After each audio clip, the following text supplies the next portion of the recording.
All right. We're just going to kick things off here. Welcome to what is our very first live in like 2 years. I think the last one we did was 2020 or something like that. So I guess it's 3 years now. So thank you guys for tuning in. I can see you guys piling in now. I can see the questions coming in through the chat. This is awesome. For those of you that don't know me, my name is Randy, and I'm a senior content producer here at Voices. So I primarily work on our YouTube channel. You guys have probably seen me in past videos.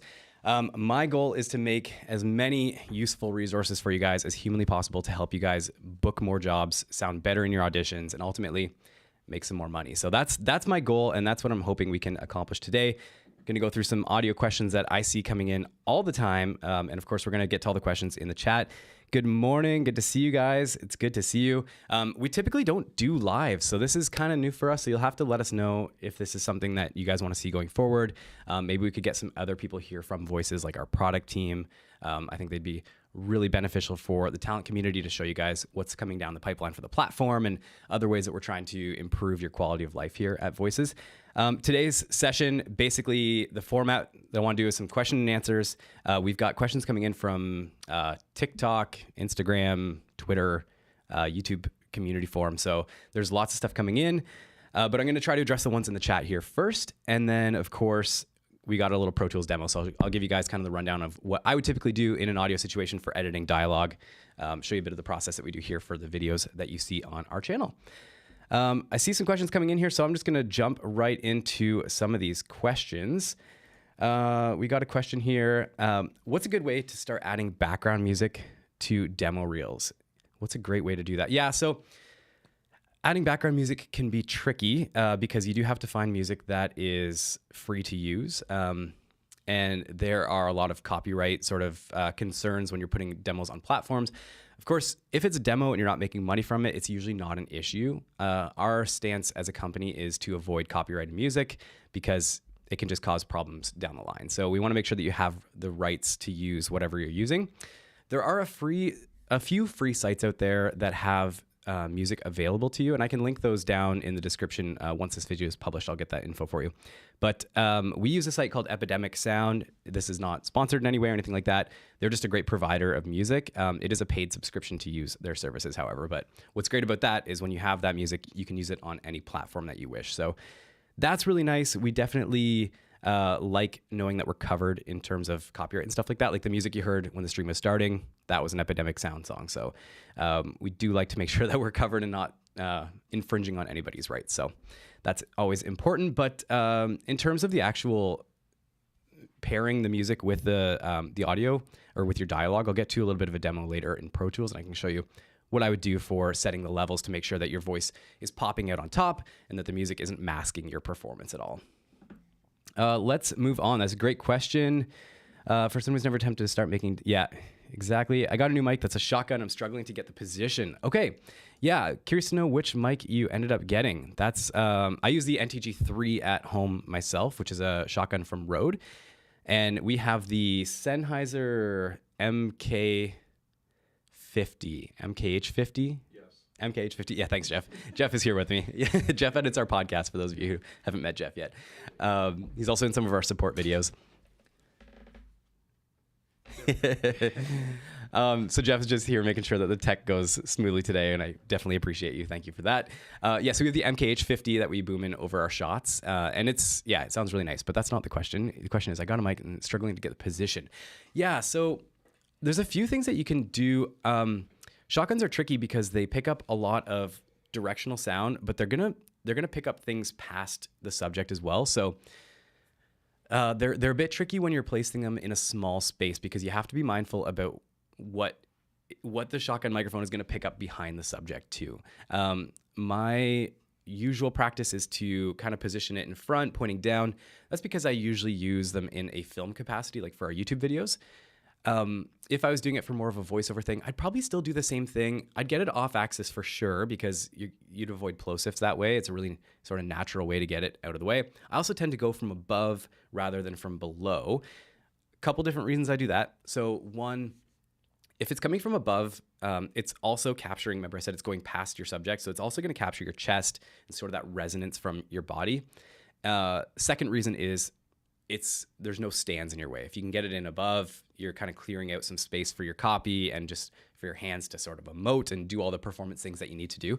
Shotguns are really great for being able to move around. Like this is a dynamic cardioid microphone. You can tell like as I move around, you start to lose a whole lot of that signal.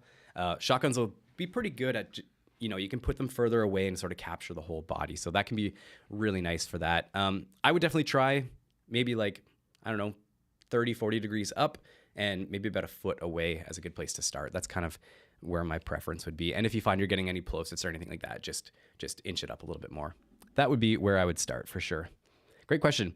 Any general tips on what people can do when editing their voices? I do some EQ compression at a noise gate, but I know I have a lot of mouth noise and I'm not sure how to fix that. Yeah, that's a really good question. So our rule of thumb, if we can call it here at Voices, is as natural as possible.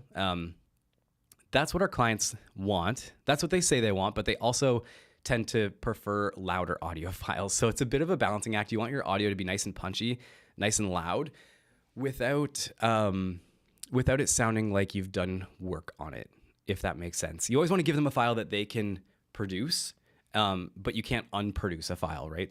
So in terms of editing, I usually recommend an EQ, a compressor, possibly a limiter if you find that you just really want to be safe.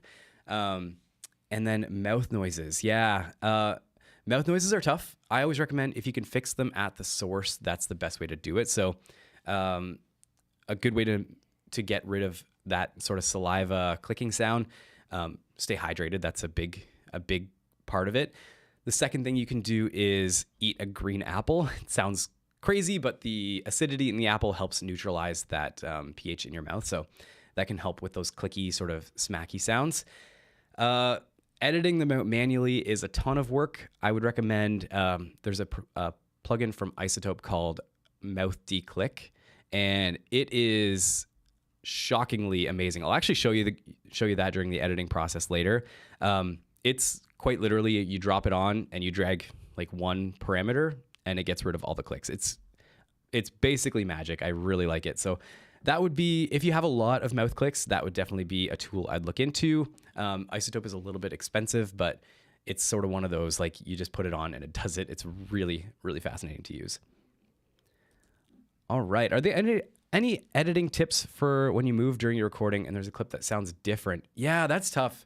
That can be tough, especially if you come in like one day and then come back another day and have to do a punch in. That can be really tough to sort of match those levels. In terms of during your recording, one tip that I would like is just using a pop filter and setting that at a distance from the microphone. And then, so some people will put the pop filter right up against the mic and then they'll perform and do their thing. I like to put the pop filter up against me. And that way I know that as long as I'm getting my nose nice and close to that pop filter, I know that my distance to the microphone isn't changing. So that's one tip to stay kind of in the same spot. But I know sometimes you need to act, you need to perform, you need to move around. If it's not dramatic, I wouldn't worry about it too much. But if you feel like you're getting, comments from people saying there's an issue, that sounds too different, then maybe you might need to worry about it. My guess and what my inclination is I would feel the same way, but I think it would be like my own internal thing being like, oh, these sound so different. Yeah, I'd be curious to know if you ever get feedback from people saying that they sound really different. But that can be really tough, especially when you're trying to be animated and moving around a lot. Good morning. Good morning. Thank you guys for tuning in. Yeah, keep these questions coming in the chat. This is really fun. I will talk as long as these questions keep coming in. Maybe I shouldn't say that because this could go on forever, but that's okay. I like talking about audio a whole lot. Okay, how would you handle a scenario where I don't like something? Do you have a set number of revisions? Okay, set number of revisions. Yeah. So I think it's different for if it's a finished product for a client versus like your audition. If it's your audition, just do it in 2 takes. If you can't do it in 2 takes, just that project isn't worth it for you. Move on to the next project. Like some people just have trouble with certain words or they have trouble with a certain phrase or something and it just never seems to sit right. I would recommend just try it. If you don't nail the audition in 2 takes, maybe 3 takes, just send it, forget about it, or just completely disregard that project, move on to the next one. If it's for a final project and you're really having trouble getting something that you like, that's tough, because I know sometimes you can get stuck on like a phrase or word that's really difficult. Set number of revisions you can make. Yeah. Yeah, I guess it's different if you don't like it versus them that don't like it. Like if you don't like what you've done, at some point you have to sort of draw the line and say, okay, enough is enough. If they don't like what you've done, also you're gonna have to draw that line. I think a lot of people tend to do like 2 revisions in their agreement. And when you book a job on Voices, you can set what your revision policy is. And then if the client's asking anything outside of that revision policy, you can always just say, refer back to the revision policy. You're going to have to add on a bit more to the budget if you want me to continue making changes. So I think it's different too if you're like just genuinely mispronouncing a word or saying the company's name wrong or something like that. But yeah, there is a revision policy in that case that can help expedite that process. Hello, can I create my own DIY demo for a client, or should I spend the money to have one professionally made? Okay, great question. Love this. Both. And I'll tell you why. Okay, so let's start with the question about should I have it professionally made? Yes, having a professional demo it's your resume, right? It's your calling card. It's what's going out to all these companies, all these agencies. A professional demo is going to show your clients that this is what I sound like when I'm at the top of my game, right? It's that's a great tool to have. You want to put it on LinkedIn, put it everywhere, get it as much exposure as humanly possible. Make a YouTube channel, put it on your YouTube channel, just get it everywhere. Why I would say to DIY your demos is because of the second reason that the second impact that demos have on a platform like Voices, for instance. So on our platform, your demos do 3 things. 1, they show clients what you can do. 2, they show a variety of skills that you can do. And 3, they indicate to our system which jobs we should be sending you with our voice match algorithm. So we want to send you the most accurate and the most refined list of jobs every day. And so we look at your demos as an indicator of what you're capable of doing.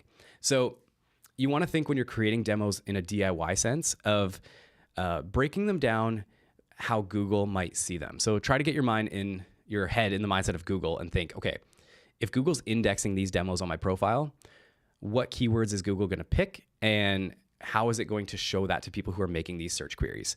So you want to avoid sandwiching your, like making a compilation reel. Those do really good for like your professional demo. On Voices though, I'd recommend not having too many compilations, because you might be fantastic at animation and some client might be looking for your animation demo, but they might find it, or they might not find it rather, because it's sandwiched between 2 commercial reads or something like that. So when you're uploading demos to Voices, you want to upload them as their own individual files. So animation demo, and even go as far as like animation demo exciting, animation demo scary, corporate demo like confident, and labeling them in a way that's going to indicate to the viewer what they can expect to listen to. So compilations are great. They work really great for your first demo that you upload, because that one's going to show right beneath your name when a client's visiting your profile. But for the sake of matching you with the most accurate jobs as possible, you also want to upload like truncated, sort of broken apart demos. And they don't need to be long. They don't need to have music either. They can just be your voice. Little bit of processing is always great, but they're more as an indicator to our system of how of which jobs rather we should be sending you. So I hope that answers your question. That's a really long-winded way of saying both is definitely going to be great for you. I hope that helps. Yes, please, more lives. Thanks, Brandy. Yeah, we'll definitely do more lives. Oh, and Dawes like Reaper. Yeah. Okay. Jeff was just using Reaper this morning, and we were having a chat about it yesterday, or not yesterday, last week. My brain's not here. Yeah, Reaper's awesome. It's really cool how many like macros are in Reaper, so you can actually set your DAW up to do a whole bunch of different tasks for you all at once. I think it's probably the most overlooked DAW in my opinion. I think you would agree. Completely agree. Yeah. There's just a lot of functionality in Reaper, and it's free, or pay what you want, pay what you can. So yeah, it's pay what you want. Pay what you want. Yeah, we shouldn't say free. Yeah, it's not free. It's a pay what you want and what you can afford. So, yeah, I need to look into Reaper more. I don't know really anything about it. We used it for one project at Voices a couple of years ago where we needed to split apart, I kid you not, 10,000 audio files. And I was going through the process of splitting these audio files apart. And I realized that at the current rate I was going, it was going to take me like 6 days, 9 to 5 of editing audio files. And then we found that there's a patch you can use in Reaper or something that you can essentially strip all these audio files apart and rename them sequentially. It made it so that we could do this whole process with 2 buttons instead of like 7 days of work. So if you're doing audiobooks or text to those like Alexa devices and stuff like that, where you have to read like thousands and thousands of little excerpts, Reaper is going to be great for you for that reason. All right, what is a good microphone for an untreated room when starting out? That is a good question. So I would combat that question by saying, why don't you treat your room a little bit? I'm of the mindset of the room is first. Like you can, this microphone's $100. Like you can make like $50 microphones sound really, really good if you get them in the right space and you use the microphone with proper technique. So go into your walk-in closet or, hang some blankets around you while you're recording. We posted a video on how to create a demo for under $30. And I highly suggest you check out that video because there are ways to do it really inexpensive and with really good quality. But some of my favorite microphones for getting starting out, the Audio-Technica AT2020 is really good. I think it's around $199 US or something like that. Also, the AKG P220 is quite good. Rode AT1 is another great option. We've got these linked all over our YouTube channel if you want to check out our videos. We have some that are like the best microphone of this year. Go check out those videos because we got the links for all of them.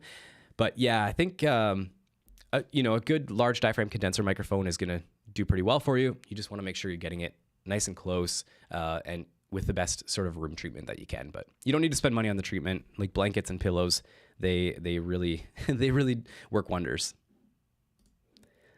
Max, Isotope RX10 works well. Yeah, Isotope is so good for mouth clicks. They also have a voice denoise. I put the mouth declick on every YouTube video that you've seen on this channel so far because it's just so easy. You just drop it on and it works wonders. It's a really great program. And this is not sponsored, of course. This is just me telling you how I feel about things. Thanks. Looks like I need to do some green apple shopping. Yeah. Sorry, I'm a little bit behind with these comments, but it's great to see them coming in. Thank you for that. Just going through here. Recently got gifted some acoustic foam in the process of adding it to my closet, but I'm unsure if I should cover the whole side I record or just the one side. Yeah, that's a good comment. You kind of have to use your ears and your best judgment. I tend to avoid completely covering spaces with foam because foam only attenuates the high frequencies. It's not really going to do anything for like the low sort of modes that happen in your space. It really only helps with the high frequencies. So you don't need to go too crazy with it, or it may start to sound a little bit muffled and muddy in your space. Just enough. The first places that I'd start with, like a good example would be right here. Like you want to think of your mouth as a laser pointer and think of your space as a bunch of mirrors. And you basically want to eliminate the first reflections. Those are the ones that are the biggest culprits. So for me, I would do at this level right here, put a big panel right there.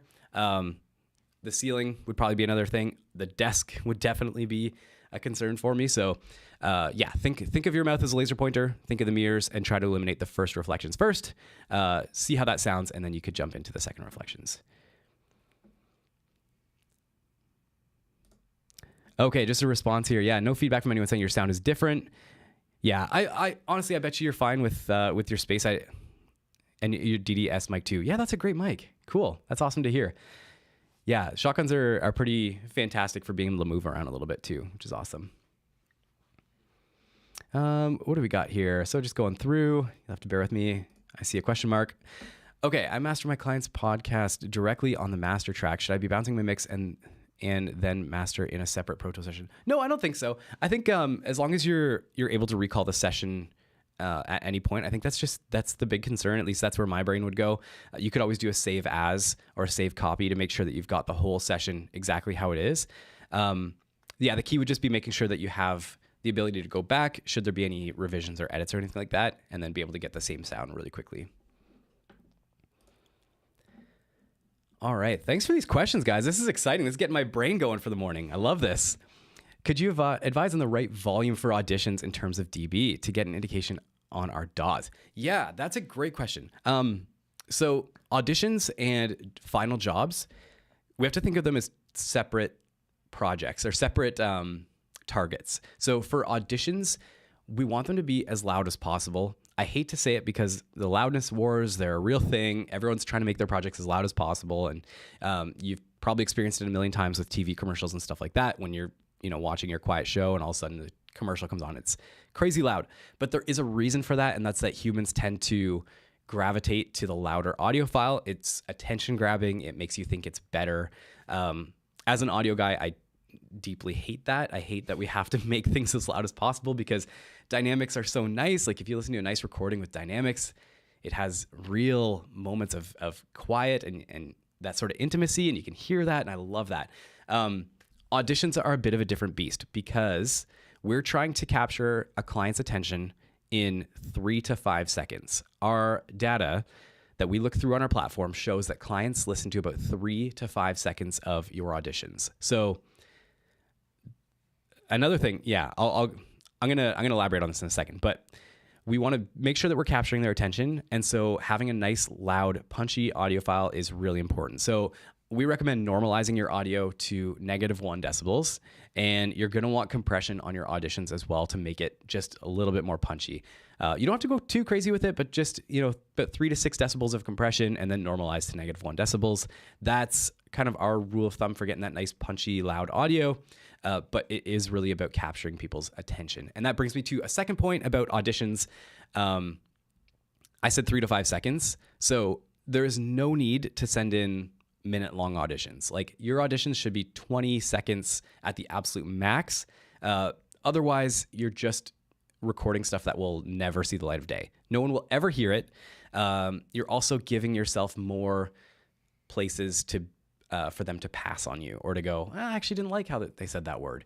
So give them like your best 15-second read you could ever do, and then just on to the next job. Hope that helps. That's a great question. Yeah, that's that I would guess that that's one of the main contributors to why people don't book as much work as they should on the platform. I always shake it up between two things. So it's effort and it's audio quality. And a big piece of the audio quality is making sure that your loudness is grabbing their attention. Yeah, that's fantastic. Great question. What exactly should I look into when hiring an audio producer? Price, past experience, feedback. Yeah, so I would check out our coaches page. We have a bunch of audio producers that are also voiceover coaches, and they would be a great resource for you for producing a demo as well as getting a little bit of coaching on that demo to make sure that it's really polished and good to go. So I check that out. It's at voices.com/coaches. I'm pretty sure that's the URL. But if you just type in voiceover coaches, voices.com into Google, you'll find it that way. All right, moving on here. Sorry, this question's getting a little bit cut off on the screen here, but can I use a DSLR microphone for voiceover? I have a Rode video mic, which is a supercardioid condenser mic with an input jack. Do I need an amplifier for that? Ooh, interesting question. I'm not too familiar with the Rode video mic, whether it's plug-in power or not. One of the challenges with those microphones is that they usually output a headphone adapter that would go into your camera. Okay, I'm looking at it right now. Rode video mic. Okay. It's an 1/8-inch jack. 1/8-inch jack. Okay. Yeah, I mean, you could definitely use that. It's a bit sort of outside the box to use something like that, but I mean, a lot of the vloggers that you watch on YouTube use those microphones, so I think that would be a reasonable mic. It'll be a lot better than like a computer microphone or anything like that. So I would say give it a try. I would listen for hiss to make sure you're not getting any hiss, because some of those plug-in power microphones can be a little bit hissy. Yeah, I would say give it a try. If you are booking work, that's awesome. Don't need to change anything, but yeah, just definitely give it a try.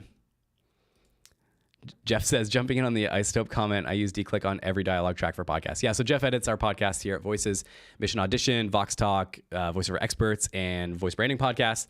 And he edits a lot of dialogue, and he swears by that plugin. So yeah, That's great.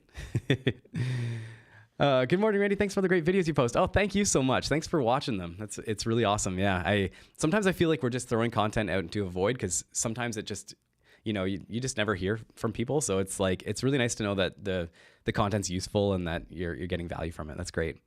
Is it necessary to normalize my VO? And if so, would I add it to my change? When would I? Yeah. So I would add it. Yeah, that's a good question, actually. Jeff, when would you normalize audio before? Or... I would so personally, instead of, do you want me to jump in the Yeah. Okay. Jeff's coming in. Yeah. Sorry, guys. This is a good question. I want to just get you the right answer here. Okay. Hello, everybody. Thanks for having me in, Randy. So yeah, usually when I'm normalizing stuff, I would normalize, if you're gonna just normalize, like, I believe Audition has like a normalize feature.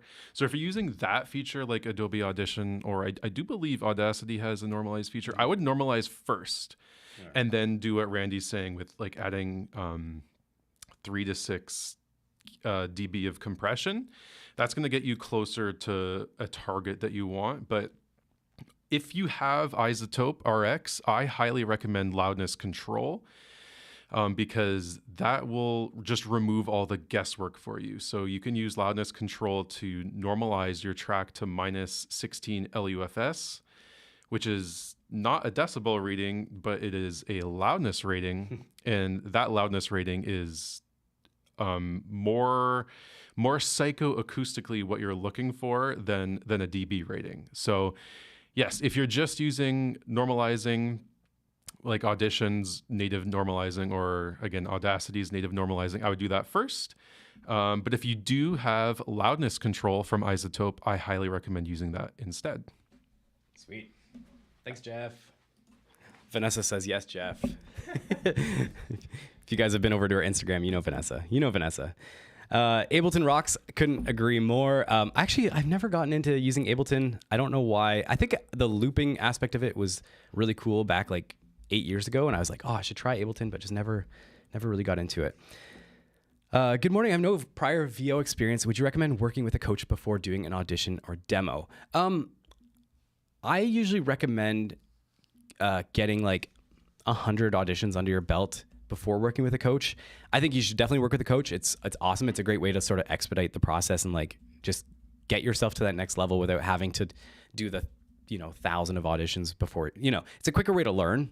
I think send in your first like 50 to 100 auditions. It should, if you can do 15-second auditions, we're talking maybe a week of auditioning, a week and a half of auditioning, something like that. And then contact a coach. And then you have something to show them, and they're not teaching you like, here's how to do the most basic thing. A lot of people are afraid of sending clients bad audio in a way that they're thinking like, or bad auditions where they're thinking, if I send this to this client, it's going to tarnish my reputation or it's going to damage my name. There are so many clients posting jobs and so many jobs coming through our platform that if a client were to listen to you today and then post another job next week, they probably won't even remember that they saw your audition. I mean that seriously and with no disrespect.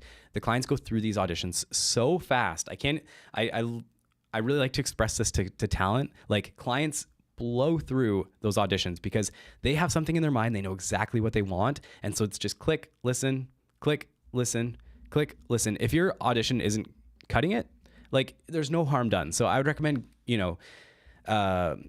getting a little bit of experience under your belt before working with a coach. That way the coach can listen to some of your past auditions and say like, yeah, I like what you did here, but let's take this and kind of elevate that to the next level. So I hope that makes sense, but yeah, definitely get some auditions under your belt first is my 2 cents for what it's worth.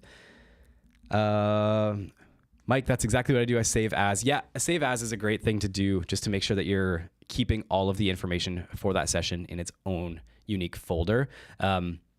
Revisions are a very common thing in the voiceover industry, and especially, I'd say especially in the first like few weeks after a job. But I've heard of talent saying like a client messaged me a year later and said, "We're changing this script, we're changing the CTA. Can you adjust this?" And if you don't have the session, it's like I can send you a new CTA. But yeah, it's always just nice. I mean, we have so much hard drive space these days. There's no reason not to keep sessions, in my opinion. Of course, everyone may do something different. I would agree with a 15 to 20-second audition, but what about when the client asks for multiple reads in the entire script? Yeah, Annie, that's a tough one. Our position on that is never read the entire script. And I think that if you were to not read the entire script or even change some of the words, a client would know why you're doing that. What I'm sort of talking about is that it's important to keep yourself safe in online platforms. We don't want you to ever post a audition, have the client like somehow MacGyver a way to record that off their computer, and then you never hear from them again. And we want to avoid that. It doesn't happen often at all. And Voices has your back in those instances. We would chase them down and tell them that they need to pay for their services rendered. But yeah, we just usually recommend just keeping yourself as safe as possible by not reading the entire script. Also, there's no reason that they need the entire script. I refuse to believe, I know that they do ask for that, and I've seen that too, where they say like, we want the whole script and give us multiple reads of it. And I can't think of a world where they need an entire, especially if it's like a minute and a half. That's just way too much to ask for an audition, in my opinion. And yeah, I would always recommend, even if it's a short script, just changing one of the words or leave out a piece in the middle. I would recommend doing the CTA at the end or whatever their sort of like final action piece is. Definitely make sure you say the company's name because they're going to want to hear how you say their company's name. Make sure you have a strong opening, but maybe take something out from the middle just to sort of protect yourself. It is the online world after all, and we have to protect ourselves a little bit. Hope that helps. Hiring an audio producer, take the guy in the video. Yeah, I love that. That's fantastic. I'm happy to help out where I can. Make your own music. That's a great idea too. Yeah. But what are the compression settings again for audition samples? Thanks. Yeah. Great question. Recommend like 3 to 6 decibels of gain reduction. I'll switch over to maybe it's demo time. My other screen here. Yeah, what time are we at? Oh my goodness, we're motoring through this. Okay, I'm gonna switch over to my Pro Tool session, and hopefully you guys can all see and hear what's going on here. Technology is a fun thing. So I can show you guys a little bit about what I would do on a voiceover. This is just a piece of audio from a video that I'm working on right now. We're doing a voiceover warm-ups video. And so this is some of the audio from it. And it doesn't look like the audio for that is coming through. Give me one quick second here. Audio capture Pro Tools. Yep. So you should have my audio there. Give me one sec. Okay. It doesn't look like it's coming through for you guys. That's kind of frustrating. When we tested this, it was coming through, but that's the way that things go, isn't it? Okay, thank you. Let me just double check the screen capture is active. Yeah, it is. And we will play this. Yeah, it doesn't look like it's playing, but let me try one quick thing here. Let's see if we can make this happen here. Pro Tools, go ahead. Whoops. If I can get this working, it'd be a great demo. A slow breathing. Oh, there we go. Okay, we got some audio. Perfect. So this is a bit of a sample here. I'll just play you some of this so you can hear what we're talking about. Number 2, throat exercises. So let's move on to warm-up number 2, which is throat exercises. Now we want to start including our larynx. So pretty basic levels, nothing crazy, not too loud. I usually record these videos a little bit conservatively, just to make sure if I do have to do anything loud, there's no clipping or anything like that. So let me just jump into what I would do on a track like this. So the first thing is I'm going to put on an EQ. And the reason that I put an EQ on first is because sometimes with like plosives and things like that, you have a lot of low end, like wind passing the microphone is a ton of low end energy. If you think these microphones, like they're used to responding to your voice, like the literal air vibrating. So they're extremely sensitive. And when wind comes by the microphone, it makes that nasty sort of popping, just like an immense amount of pressure. So the first thing I always do is put on an EQ and I roll off just a bit. You can always, there's an argument, do you EQ first or do you compress first?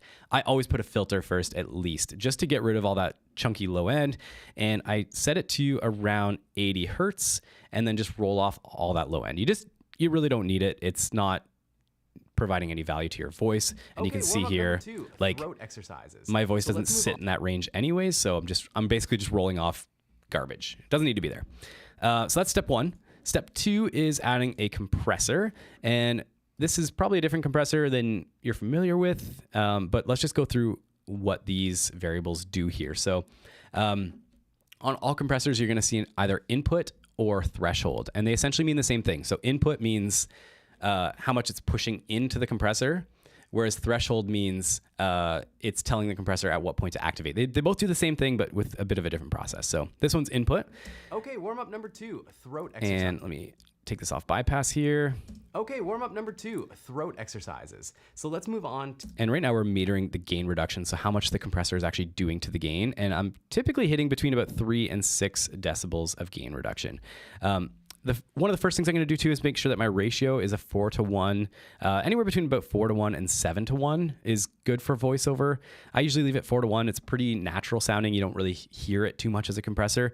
And compression kind of takes a while to get used to hearing. It's a bit of a distinct sound. So 4:1 is a safe bet. You probably won't run into too many issues with people being like, oh, it's over processed or anything like that. So okay, warm up number 2, throat exercises. yeah, and you can see about 3 to 6 decibels there. Now let's move on to warm up number 2, which is throat exercises. Now we want to start. And for the attack, release, and decay, I leave those all on auto on this plugin.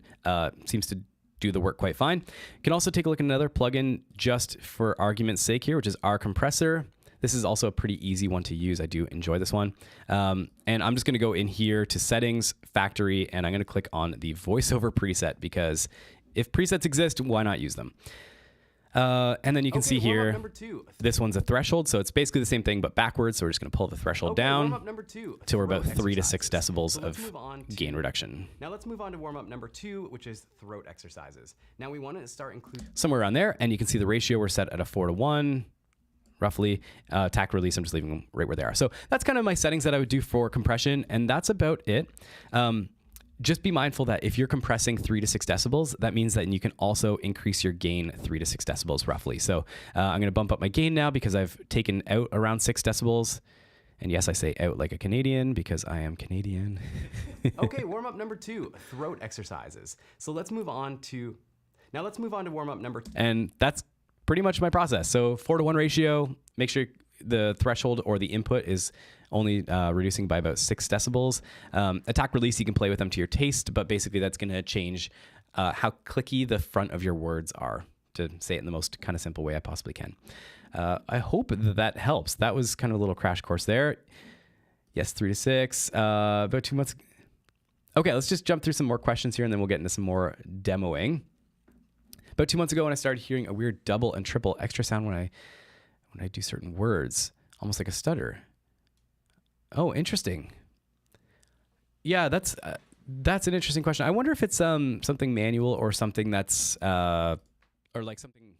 What am I looking for? Something that's like acoustic or something that's digital.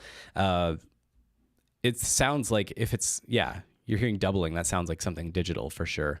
I would check your inputs just to make sure that you don't have a feedback loop happening somewhere. Sometimes what can happen is if you have your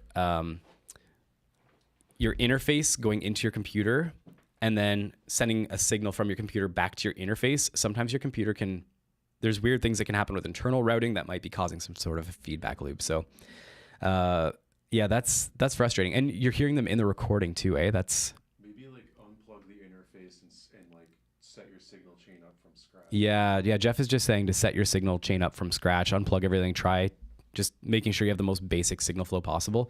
That's an interesting one. Yeah, sorry, I'd have to see more of your setup to know that one. After processing, if I use a limiter, should I also normalize? Yeah, so as Jeff was saying earlier, normalize first, get your files up to a reasonable level, then compress. A limiter, like I have one on this, let me switch back here. I've got one on this chain here. Warm up number 2. Yeah, so I got one on this chain here, and you can see, I usually don't do too much. Usually I'll put it at like, negative like 0.5 or something. It's just to stop any really loud clipping from happening. Number 2, throat exercises. So let's move on to.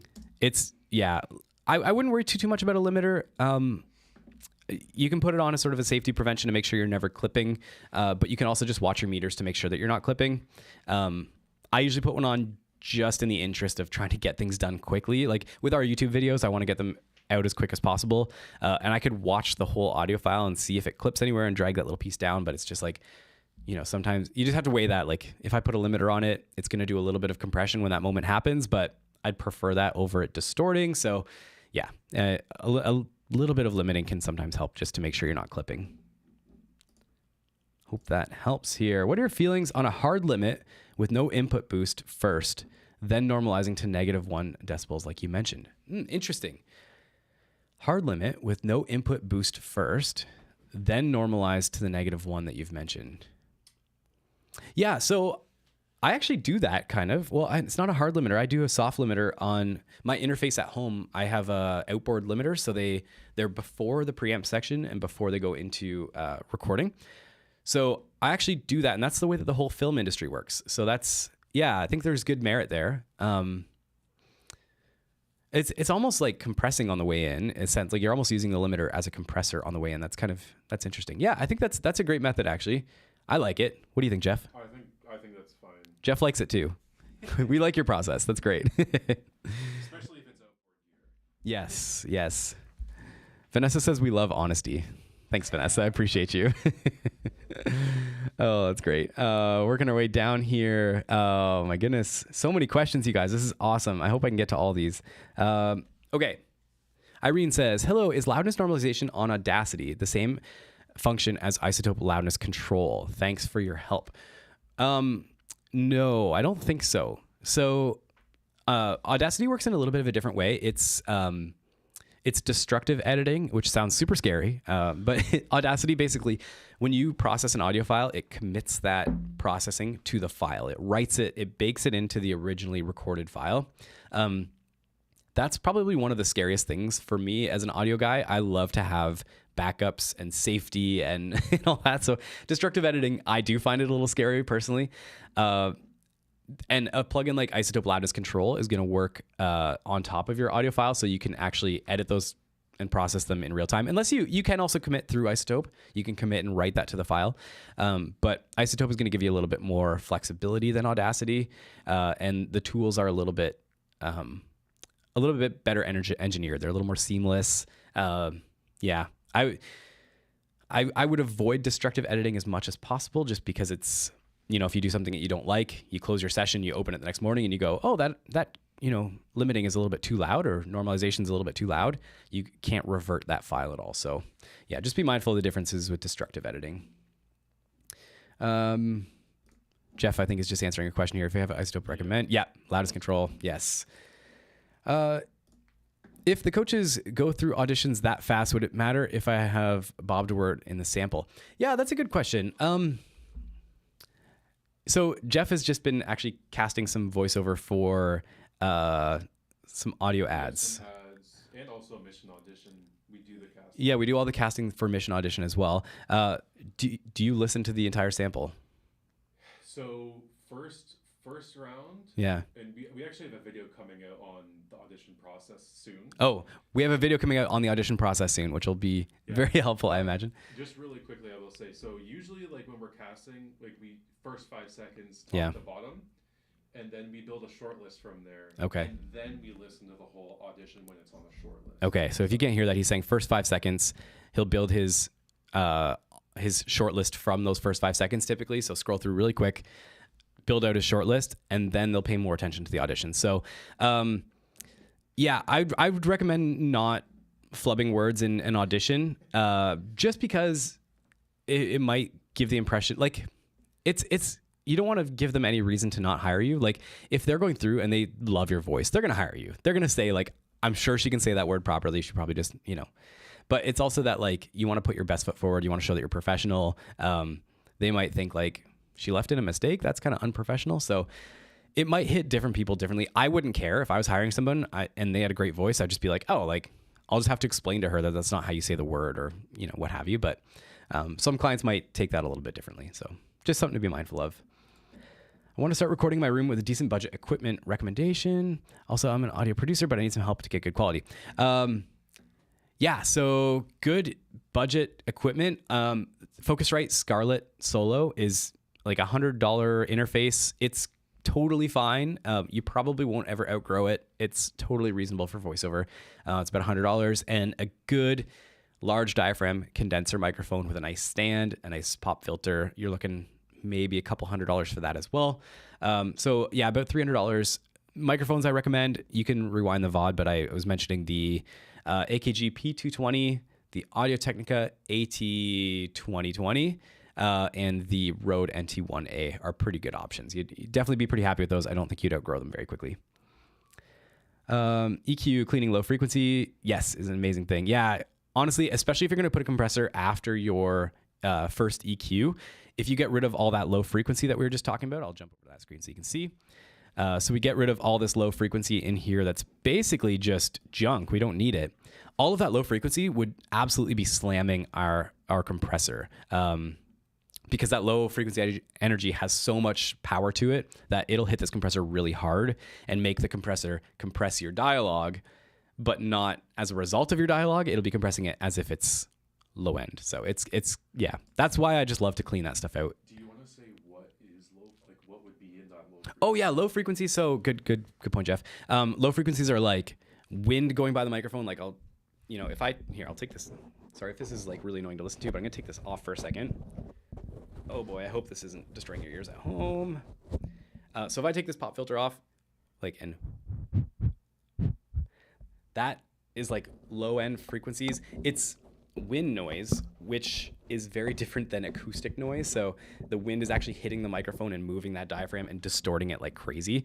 That subways going by, the fighter jet flying through the sky, those sort of things are going to cause a lot of acoustic, like just rumbling in your space. It's all below the human voice. So that's amazing because we can actually just filter all of that out without affecting your voice at all. Most people talk down to around 100 hertz. So somewhere right in around here. Some really, really, really, barrel chested, deep voiced men may go a little bit lower than that. But for the most part, anything below about 80 hertz, you can just get rid of it. It's just waste. There's no need to have it. Hope that helps. Thanks for doing this video. Oh yeah, it's my pleasure, Valerie. Yeah, it'll be safe to watch later. Yeah, we'll have this VOD up the whole time. I'm also going to timestamp all the questions as we go through. So if you're watching this later, you can just skip through the timestamps down below. Bailey says, congrats on the 30K. Would you recommend cutting out breaths or keep them in so the recording sounds more natural? Thanks on the congrats. I would definitely recommend keeping the breaths in. Mostly because it just takes too long to cut out breaths. That's just really time consuming. Of course, if they're like really distracting, you can always remove them. But most of the time when you're sending off these audio files, you're sending them to a team of professionals. If they don't like the breath, they can get rid of it. Very rarely are you sending an audio file that's not then edited further. So I would just say keep them in, save yourself the time, save yourself the energy. Also, it keeps it more natural. Fun fact, I think it was Reba, the singer, that I heard a story when I was in school that one of her editors had gone through and removed all the breaths from one of her sessions I don't know, she was in the studio one day and then came back the next day and all the breaths were removed and the editor thought they were doing a great job. And she was apparently really upset. I don't know how accurate that is or if there's any truth to it, but yeah, kind of a fun little anecdote. Thanks. Try resetting everything. Yes, resetting everything is great. Very true. Treat the room first, of course. Oh, on a future date, can you do something similar using Adobe Audition? Yes. The only reason that I would hesitate to do it in Adobe Audition is because I don't really know the program very well, but we do have some people here that would be more than capable of doing that. And that'd be a great demo. We do have a video up as well on our YouTube channel. If you type in voiceover Adobe Audition, you should find it. And it's a little crash course on how to set up your session using Adobe Audition here at Voices. There are a lot of terms that I don't seem to understand. You have the video. Do you have a video covering how to utilize the EQ, distortion, and compression? Yep. If you go to our YouTube channel and type in, I believe it's EQ like a pro or something like that, or how to EQ for voiceover, you should be able to find that there.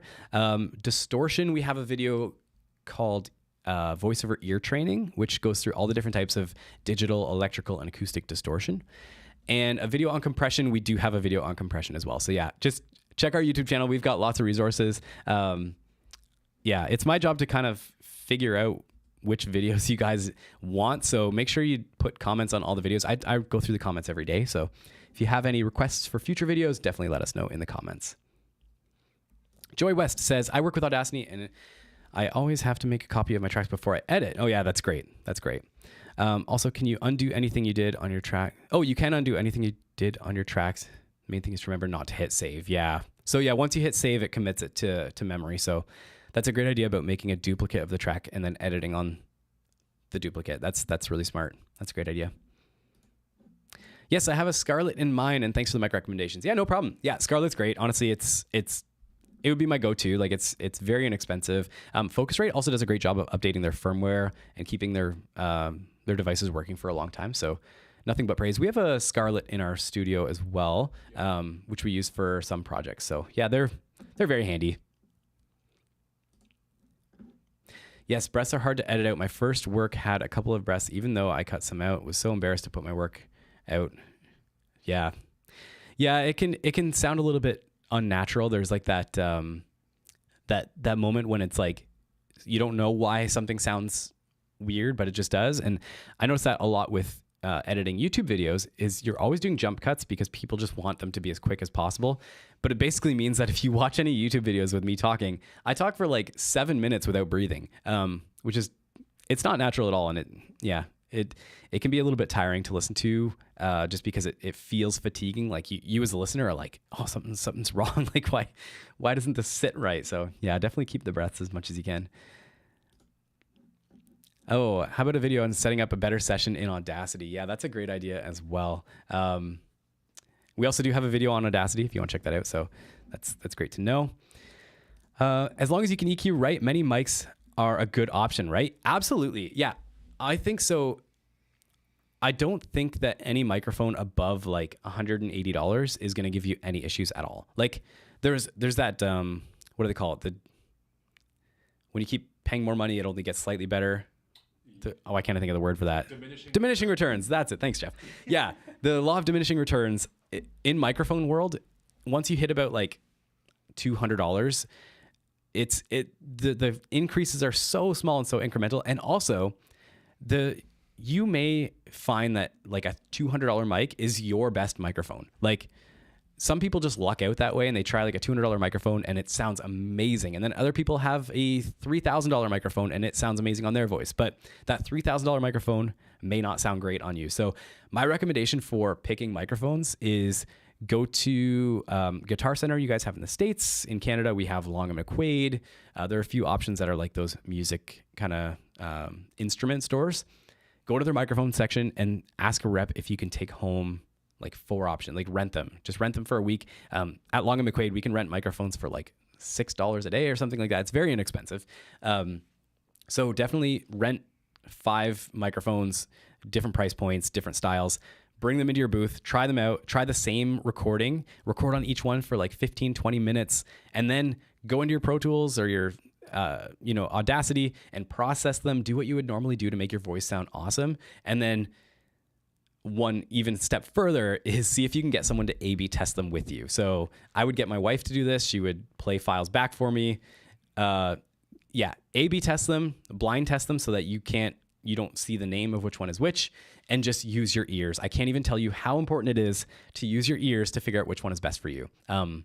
Everyone's voice is a little bit different. That's what makes us unique. That's what makes us special. And that's what really helps us stand out on a platform like Voices. So you want to make sure you're finding a microphone that highlights those qualities and maybe disguises some of the things that you don't like about your voice. So that can be useful too. But yeah, I don't think there's a mic that's like the mic. I don't believe in that. Having done recording studio work for as long as I have, I'm constantly surprised. Like I have my, acoustic guitar mic. Sometimes I put that on an acoustic guitar and I'm like, why is it not sounding great? And I swap it out for a mic that might be half the price. And I'm like, oh, that's it. That's way better. So yeah, this is a very long-winded answer just to say, try as many options as you can, upgrade regularly or sample with other things regularly because your ears might grow and develop. So yeah, there's no one mic for anybody. I don't think anyways. How do you add presets on Adobe Audition, D-Click, DS, etc.? Do you have to do it after each recording? No. So I'd recommend making a template session that would be like, Randy's voiceover. And then every day you open up that session and then quickly save as, you can either save by like job title or by, March 14th or what have you. I can show you what I would do for those DS So I was talking about the isotope. Oh, I don't think I have an isotope on this computer. Oh no, I do. Yeah, let's do it. So I think I do. Maybe I don't. Noise reduction. Yeah, I do. Okay, mouth declick. So this is the declick plugin that I was talking about. Mouth declick. Here it is. So again, I put this on almost every single video, and I'll show you what it does. So let me bring up a compressor here. Everything's good. This is kind of how I would have it. And I usually put this on the first instance. So it's the very first thing that it goes through. I'll show you the difference here. So let's take a listen without it. Now to do this, we're gonna start with pitch. Now remember that we're combining this with the previous step. So we're adding our throat into the mix, but we're still focusing on our diaphragm the whole time. Now let's add this back in. Now to do this, we're gonna start with pitch. Now remember that we're combining this with the previous step. So we're adding our throat into the mix, but we're still focusing on our diaphragm the whole time. What's interesting is I don't really hear it functioning that much, but they have this really cool output clicks only option here. This is what it's removing. Get ready for this. This is absolutely disgusting, but let's take a listen.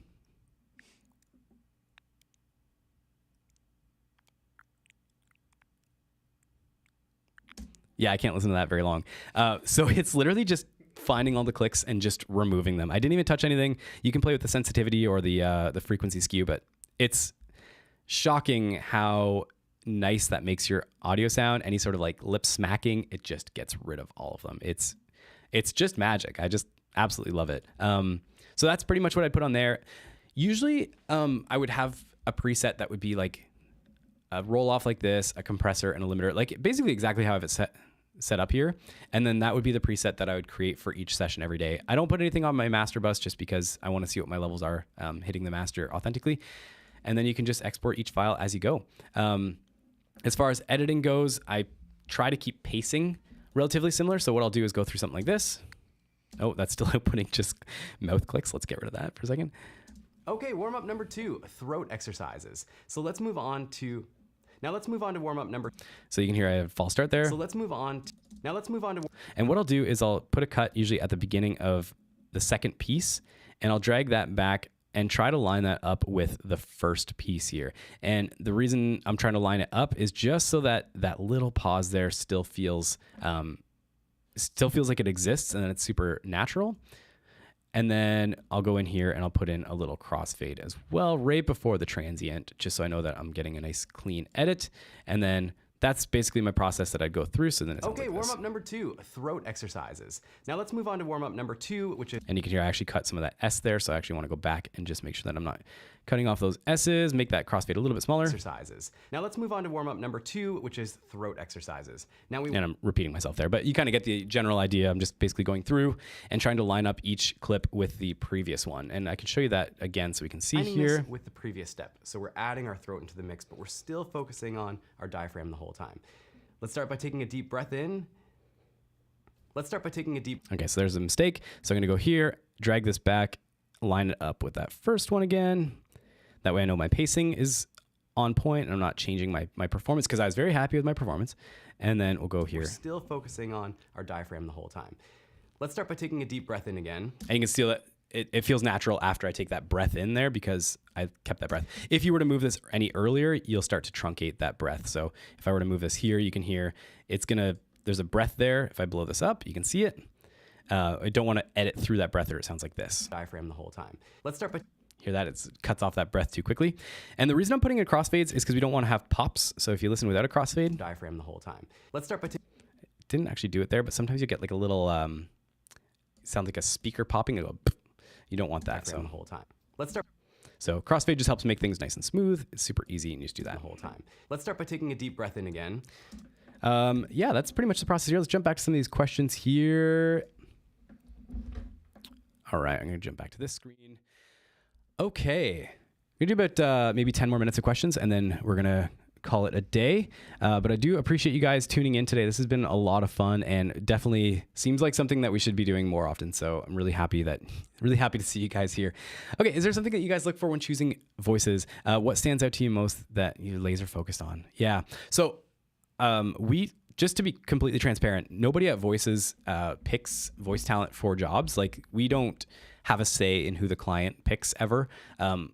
Occasionally we build client shortlists for very specific jobs, but if you're referring to us in the marketing department, sometimes we hire voice talent for our projects. So like our, ads that we run and stuff like that, we may hire using our platform. And in that case, we have a little bit of experience hiring voice talent. And usually, I don't know, it's tough to explain. Like we're usually looking for something relatively specific. I can tell you that of all the jobs posted on our platform, like take a sample of today even, I would be willing to bet that like 90% of the jobs want authentic, relatable, conversational, and approachable. Those 4 words are just on every posting. Like every person that comes to our site is like, I want an authentic voice. So authenticity is huge, and that can mean very different things for each talent. But bringing your personal self, even if it means straying from the script a tiny bit, bringing your own like little flair to the project, that is such a selling point. There was, I don't want to spill the beans on our next mission audition episode, but did the one go out with the one that was like, bye-bye? It'll come out by the end of the month. Okay. Yeah, So I don't know the results of this episode, but there was a guy that added like a bye-bye to the script, and I heard Jeff and Tara laughing, and they're like, "Oh, I love that!" Like it's I don't know. It's just like when you're going through a whole bunch of the same voice over and over and over again, and everyone's doing the same thing and the same thing. Hearing someone just do something a little bit different, that's not in any way like wrong. It's just a little cheeky. It's just like, this is me. Like, what's up? That kind of thing is just really cool. So definitely authenticity and people being themselves is a huge driver for that. I have very limited experience with hiring on the platform, so it's tough, but I do know that you go through it quick, and it's kind of one of those things when you know. Like you get to that voice and you're just like, oh, that's it. That's so good. Because of that, that's why auditions should be nice and short. That's why you should just, not spend too much time sending your audition into a job where you just might not be the right fit for the job. So hope that helps. People claim Chaotica eyeball result in every dry audio. Yeah. That's an interesting, I'm familiar with the Chaotica eyeball. Yeah, thanks. I don't have a ton of luck with those. It looks like you had a previous thing. Yeah, here, let me bring up your first comment. Would you recommend a noise gate for EQ for removing low-level sounds, untreated room? Would suffice for professional voice work? Yeah. Some noise reduction is okay. My mindset is always like, avoid it and get your space right in the first place. Of course, that's not practical because some people need to set up every night, or like it's a space that they can't treat. So I get that that's a challenge, in which case noise reduction is okay. Again, we go back to that rule where it's like, you want it to sound natural. A lot of the people that you're going to send audio files to are also audio professionals. So I usually advise talent getting started in VO, don't do noise reduction, because it takes a while to learn how to use noise reduction subtly, and professionals know they know what the artifacts are, and they know what to listen for. Like when I hear audio that's been noise reductioned, I know it. I hear it right away. I go like, oh, he's like, there's some sort of software running on this. It just makes it sound like artifacty and grainy, and you can sort of hear that like warbly garble in the background. Some people might not ever hear it, and they might not care, but you're definitely limiting yourself if you're applying it in a way that's affecting your audio a bit too much. So it's one of those things you gotta find that line and walk it very carefully. The Chaotica eyeball, I used to have like a Vox guard thing, like one of the big shields that go around, and I don't know that I ever found it to be that useful. The material on those are so thin that you're only affecting high frequencies. Without nerding out too much, I'm going to get a little bit nerdy in the weeds here, so bear with me for a quick second. But acoustic treatment has to be a quarter of the wavelength that you're trying to affect. So to affect like the lowest pitch in my voice, you would need acoustic treatment that's like 3 feet thick, like legitimately 3 feet thick of acoustic treatment.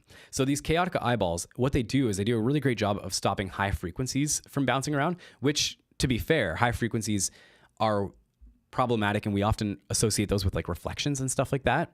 But they don't do much in the way of low frequencies at all. So they're a really good Band-Aid solution. I wouldn't rely on them to make the audio acceptable, if that makes sense. Definitely start with the room if you can. With the Behringer small diaphragm, the Behringer was set in XY and they sound really good. Oh, cool. Yeah. We typically recommend doing mono audio files on our platform and not stereo. But if you got a good setup and it's working for you, that's great to hear. That's awesome. Got to get back to full time. That was awesome. Thanks for stopping by. I really appreciate you. That's great. What's your say on UAD Apollos? Ooh, all I get is confused with the plugins. Yeah, so they have a whole suite of plugins that come with the Apollos. The Apollos are so good. I love them. I think that they're some of the best sounding, let's call them like prosumer interfaces. Like they're kind of the top end of the consumer, bottom end of the pro industry. They're so good. Like if you have an Apollo, you won't need any other interfaces ever, I don't think. I really like them. Is it a good practice to compress and EQ or just leave it raw, the basic stuff like declick and DS? Yeah, I would compress and EQ. I would definitely do that especially on auditions. Again, we want to hit those loudness levels and make sure that we're giving a nice punchy audio file. That way you're going to stand out amongst the competition. So definitely a little bit of compression can really help with that. Can you cut 0 to eliminate the pop? Yeah, zero crossing. Yeah, so let me show you what that looks like. So what some people will do in audio instead of putting a crossfade is they'll go into a section like this. Let me blow up this waveform. And if they were to put a cut here and let's say a cut here, what they might do is actually drag this first cut back to a zero crossing. So where this line crosses. Now, this wave, as this happens, you can imagine what this is doing to a speaker. This is literally making the speaker go out, wiggle, wiggle, wiggle, wiggle, and back, wiggle, wiggle, wiggle, wiggle. It's like literally the speaker would be doing this, like out, wiggle, back, and it's wiggling the whole time it's doing that. It's kind of doing like mini oscillations as it goes. At 0, that's where the speaker is getting no voltage information. So the speaker is at resting state. So what you can do is put a little cut right at one of these 0 crossings and then find the right spot for the polarity where it's going kind of north of the middle line, like right here, for instance. And let me heal these really quick here. And we can drag this back to this. And you should actually have this sound like there's no pop at all. As long as you get it right on the crossing, it's usually pretty good. So something like that. Oh, look at that. They line up perfectly. So that you shouldn't hear a pop. Let's take a listen to see if that's actually the case. My mouse is backwards from what I'm used to. So this is really throwing me off, but taking in a deep breath again. Oh, so, of course, I click a button. That was literally me clicking the teleprompter button. But no, I don't think there was actually a click there. So yeah, that works really well. Okay, a couple more questions, and then we're gonna call it a day because my brain is starting to melt a little. Do you recommend slating? No, definitely not. Definitely not on our platform. Yeah, as I kind of mentioned in some of the previous questions or answers, I should say. When clients are going through your auditions, they're blowing through. Like 3 to 5 seconds, our data shows, is all they listen to. If you start your audio with a slate, it's a bit of like it just messes the flow. Like if you think if they're going through and it's like, let's make up a script here. It's like, even do you recommend slating? Like, do you recommend slating? Next person. Do you recommend slating? Do you recommend slating? And then it's like, John Doe's voiceover. And then like, it's so like jarring and they can already see your name. Slating was really, really important back in like the cassette era when literally voice talent were sending in cassettes to jobs. So the producer would be sitting in a studio and the tape op would go over and put in the cassette, press play, and it would say like John Doe's voiceover. And then they would take their script out and say, John Doe, perfect. And then it would start. And then they could write their notes about the talent. Now it's so digital, it's so streamlined. Your name is right there. There's no need to put that into the audio file. There's no need to even say what you're reading for or anything like that. At the most, I would say you could just say 2 takes if you're planning to do 2 takes. I would even hesitate to do that. I just think get straight to the important part. That tends to be what we see as being the most successful. Yeah, Jeff says +1 on everything Randy's saying with slating. Yeah, it just kills the vibe a little when someone slates. Really takes you out of the experience of going through those projects or the auditions really quick. So we recommend no. Again, your name's going to be there. They're going to know who you are. They're going to add you to the favorites list because your audition is going to be awesome. And $100 on treatment is worth $100 on a microphone. 1,000%. Yes. 1,000 is worth $1,000 on a microphone. Yes. I couldn't agree more. That's even more accurate. This should be the pinned comment in all of our YouTube videos. Yes. $100 in treatment is worth $1,000 on a microphone. 1,000%. Go spend, $60 on blankets, on moving blankets. Find the cheapest thick foam or blanket that you can. We literally, behind the camera, we have black moving blankets hung that we got on Amazon for like, I want to say $30 a piece. And they're just hung up with like really, really inexpensive stands. Yeah, 100%. That is, couldn't be more accurate. Thanks. This is great. Yeah. Thanks for popping by. Definitely. Yeah. Put your questions in any of our YouTube videos. I start my day with a coffee and I log into YouTube and I answer questions. So it's a great way to get a hold of the team if you're looking to chat with us. Thanks for our tips between cutting on the zero crossing. Yeah, that's awesome. Happy to help. And why -1 normalization? As you mentioned, why not -3? Yeah, just it's a little bit louder. That's really what it comes down to. As long as you're hitting -1 and not like 0, you're not clipping. So a lot of people have different standards that they prefer, especially for submitting finished products. For auditions, the name of the game is just being loud. I hate it. I hate that that's the world that we live in, but yeah, I mean, you're competing against really loud auditions, and if your audition comes in, it's a little bit quieter, clients will pass by. It's just human nature. It's the way that we work. So yeah, that part sucks, but that's just how life goes. Slate only if they ask, right? Yeah, sometimes they may ask. I don't think you'll see that very often, but if they ask, definitely feel free to do that. Which DAW is the one you're using and why? I was told Adobe Audition is the best for voiceover. I totally agree. I think Adobe Audition is the best for voiceover. Jeff would say Reaper probably. I think the best DAW is whatever you're most comfortable with. The best DAW is whatever you're most comfortable with. Couldn't have said it better. That's very true. I try a couple. Yeah, Adobe Audition I think comes with the most jam-packed features. Like it has some really cool tools that I think are quite useful. I don't like that they charge a subscription. I wish that I could just buy it once and be done with it, but that's the way the world goes these days. Yeah. How do you feel about the pricing model as a good consideration? Yeah, is the pricing model a consideration for your business? Like that's a good way to put it. I think it's only like, I want to say $20 a month maybe or something like that. But that's still that's $20 coffees if you think about it. Yeah. Priorities, right? You can cover, like you can put that as an expense when you're doing Yeah, it's a business expense for sure. What do you suggest if you only wait? What am I reading? What do you suggest if you have only one mobile and laptop, $0 for any kind of investment? I want to be an independent singer. Please pick my question. Love your question, Review TV. That's great. Yeah, if you have $0 to get started, I mean, it's going to be tough. If you can find $10 and rent a microphone, that's going to be like, it's tough. There is some barrier to entry with voiceover. Like I can't pretend like there's no barrier to entry. Like any business, you open up a pizza shop, you're going to need pizza ovens. You open up a, fitness place, you're going to need all types of equipment and machinery and stuff like that. Voiceover is amazing in that it is one of the cheapest industries to get started as in terms of barrier to entry. Like you get a decent microphone for a couple $100. You get some editing software that's actually free. And you go and audition on a platform like ours, which you'll need a subscription if you want to audition to the jobs on the platform. So all in, you're under about $700, which as far as businesses go is really inexpensive to get started. Like that's like the cost of a bike.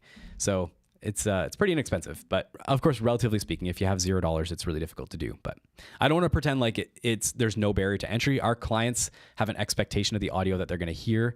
And if you're not hitting that sort of benchmark of quality, they're just going to overlook it. So just trying to be real. How many samples are required in a DIY demo in order to have a profile on Voices? Just one. You don't actually, 0. You don't even need anything. But I would recommend having a demo in every category that you wish to book work. So if you want to book radio jobs, have a radio demo. If you want to book audiobooks, have an audiobook demo. Have one for each. They only need to be, 15, 30 seconds long.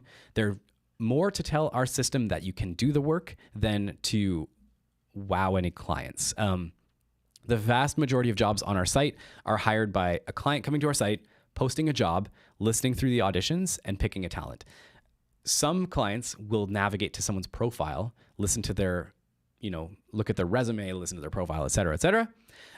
That's a relatively small component or a relatively small group of people. The vast majority, they post a job, they listen to the auditions, and that's how they make their choices. So the demos, they serve, the biggest purpose they serve is telling our site which jobs to send you so we can get you the most accurate jobs that you're going to have a really good chance at winning. That's our goal. We want to see you book more jobs. So that's what we do. Try Smool. Try Smool. I don't know what the Smool is, but that sounds cool. Do you have any voice training, modulation, and diction training? Yeah, we don't really have too much on the, I mean, we have some, our webinars might be useful for you. We do monthly webinars with our voiceover coaches, and they bring a whole jam-packed hour-long thing. So definitely check those out.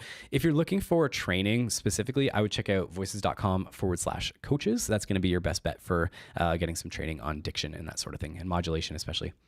Well, folks, I think we're going to call it there for the week, or for the day, I should say. If you guys want to do more lives in the future, definitely comment below. Let us know. This is a lot of fun. I could talk about audio for like 6 days. I have to stop myself, or I'll just keep going. But I appreciate all of you guys so much. Thank you so much for helping push us over the 30K. This was a really exciting milestone for us. The team here is so stoked. There's about, I want to say about 7 of us that work on our digital content. So, yeah, our team is growing, and we're really excited to be able to provide these resources for you guys to hopefully help you guys elevate your career, book more work, make more money, and yeah, bring home that cheddar. So thank you guys again for tuning in, and we will see you in the next one. See you later. Good call. Good call. Sweet.